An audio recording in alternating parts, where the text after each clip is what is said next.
Hi, in this video we're going to talk about methods and return values in Java. So this is a really important topic, so make sure you understand everything in this video.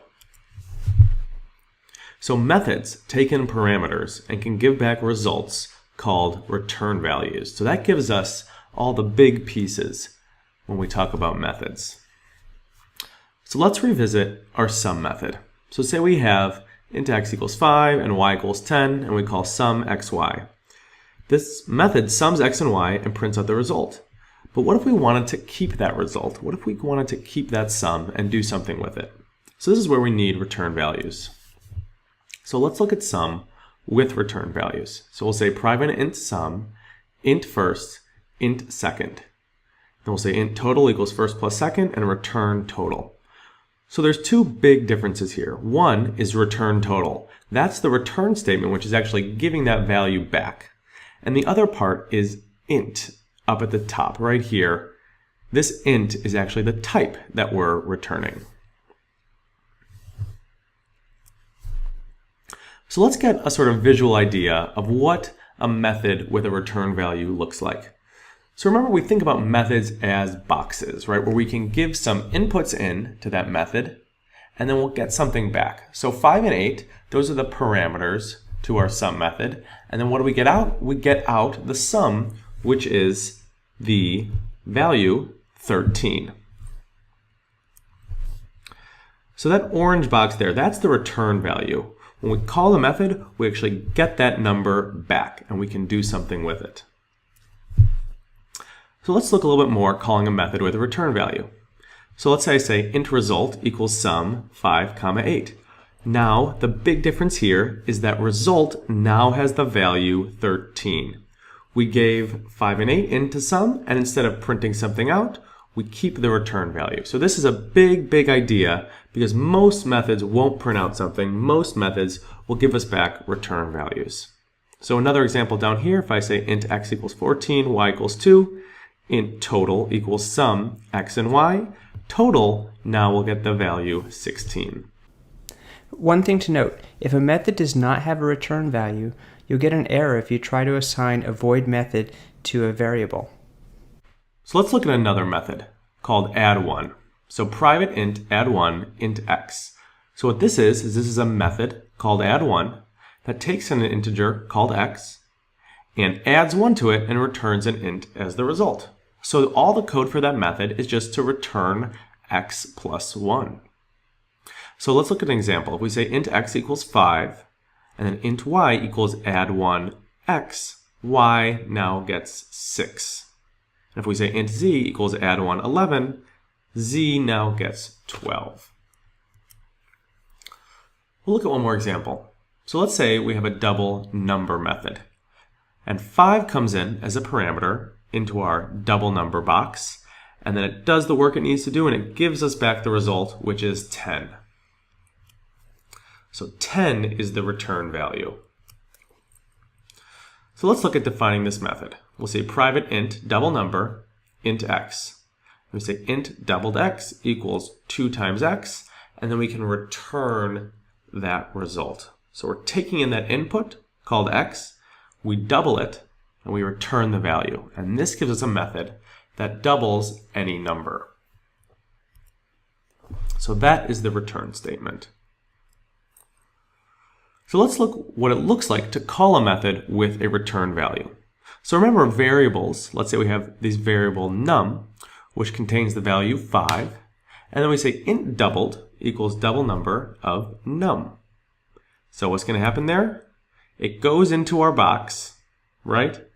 And then it doubles the number and it gives us back the result, which is 10, and we store that in a variable called doubled. So a couple more facts about methods before we dive into our code editor. So one thing you should know is the method signature. And so a method signature is the name of the method and its parameter list. So the method signature here is square, which takes an integer called x. And now we can finally break down all the parts of our method. So that first word, private, that's the visibility. We'll go into that more in a further unit. Int, we know what that is. That's the return type. That's what the method gives back to us. Square, that's the method name. And int x, and the rest of that section, that's the list of parameters. So now, let's go into our code editor and write some more methods. Okay, so the first method we're going to write is the sum method with a return value. So we'll say private int sum, int a, int b, and now what we do is we'll say int total equals a plus b, and then we'll return the total. So now let's call this method. So I'll say sum 2 and 5. So let's see what happens when I run this. Okay, nothing happened. Is something wrong? Well, we're not printing anything out. We returned a value from our method, but we actually want to catch that value in the caller. So run here is the caller. So we'll say int result equals sum 2, 5. So then we can say system.out.println result, and then when we run the code, we'll actually see that we get back 7. Similarly, we can say print line and just put the result there directly. So we can say sum, 10, 20, and that will print out 30. And we'll try one more. We'll say int result 2 equals sum 135. And we'll say system.out.println result 2. So we'll see that prints out our result. Okay, so now let's write the add1 method. So we say private int add1 int x. So what we do to add 1 to a number is we just say return x plus 1. So whatever we get in, we're just going to give back out 1 more. So now I'll say system.out.println testing add1 method. So now I'll say int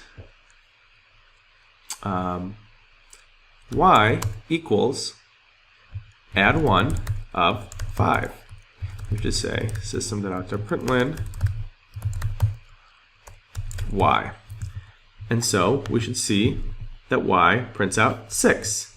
We can test it again and say system.out.println add1 of 10, and that will print out 11.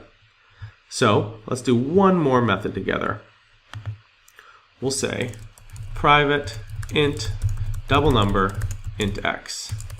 So what this is going to do is this is going to take in an int and give back twice that value. So we'll say return 2 times x. Okay? So we'll say system.out.println testing double number, and then we'll say int doubled equals double number of 10. And then we'll print out our result, and we should see that we get a result of 20. So let's take a careful look at a few things that we did here. We defined a few different methods. We added return types to those methods.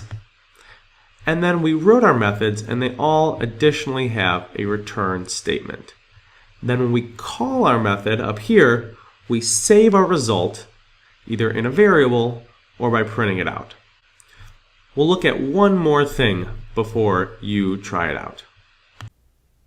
Now that we can use parameters and return values in our methods, you may see a different type of activity periodically throughout the course. Let's talk about it. So this activity is designed specifically to test the functionality of one method. In this activity, you'll see two types of files on the left, a unit test and the scratchpad. Let's take a look at the scratchpad first. This file is like any other activity that you've completed in this course. You can complete the scratchpad class by creating custom methods and then calling the methods in the run method. So for example, let's copy the double number method from the unit test file into the scratchpad class here. And we'll just type a return value of return x for now. And then in the run method, let's create an integer variable and save the output of the double number call with an argument of 5. Then let's print out the value of that variable. To run this, just like any other activity, I'm going to click the Run button, and you'll notice that it says Run Scratchpad. Great, and you'll see the value come out. So this file is just like any other program that you've written so far. As you might have guessed by the name of this file, the Scratchpad is a place where you can test out and design your methods before looking to submit them. When you're ready to actually submit your solution, that's what the unit test file is for. The unit test file is connected to the Check Code button, not the Run Scratchpad button. So we can't actually run the method as written here. The Run button only will run the Scratchpad. Now what the unit test does is it tests out the functionality of the method with a variety of inputs to see if the logic is correct. So let's go ahead and type out our solution here, return 2 times x. Now when I click the check button, that will run a series of tests with a variety of inputs to check the functionality of your method. And in this case, we did great. Now what happens if I change my solution? You'll notice if I click the Run Scratchpad, that will bring you back to the Scratchpad file and will output the result of what we have written in that file, not what we have in the unit test file. But if I click the check button, that's checking the logic in the unit test, and we can see that that logic does not pass our test cases. So in summary, the Scratchpad is like other programs you've written. You can design and test your methods like you've done before. Then when you're ready to submit your final method, you can copy your logic into the method's body and click the Check Code button. If it's not quite right, you can either adjust here or return back to the Scratchpad to keep working on it.